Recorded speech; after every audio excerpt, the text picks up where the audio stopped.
Seni сүйгөндөр үчүн сен дайыма кымбатсың. Белгилүү психолог 500 сомдук акчаны баарына көрүнө тургандай кылып, колуна кармап өзүнүн семинарын баштайт. Залда 200дөй киши бар эле. Психолог алардан бул акчаны ким алгысы келет деп сурайт. Катышуучулардын баары колдорун көтөрүп, алгылары келгенин билдиришет.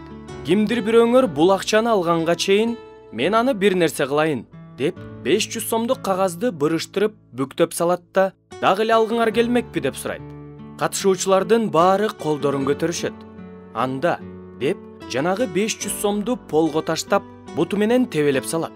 Акча бырышып, кир болуп калат. Мындай абалында кимиңерге керек деп сурайт.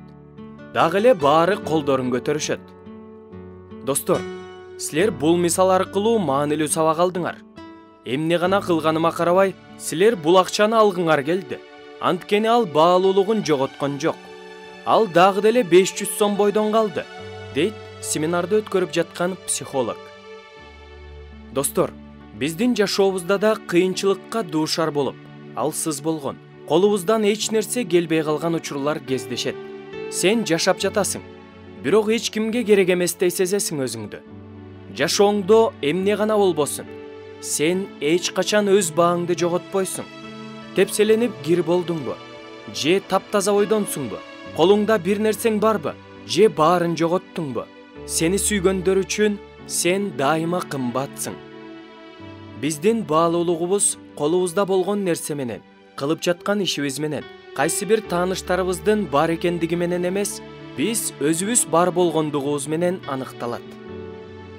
Ыйык китеп бизге мындай дейт: коркпогун, анткени мен сени куткарып алдым. Мен сени өз атыңдан чакырдым. Сен меникисиң. Сен суулардан өтүп бара жатканда мен сени мененмин. Сен дарыялардан өтүп бара жатканда алар сени чөктүрбөйт. Оттон өтүп бара жатканда күйбөйсүң. Жалында сени куйкалабайт. Мен сени түбөлүктүү сүйүү менен сүйөм.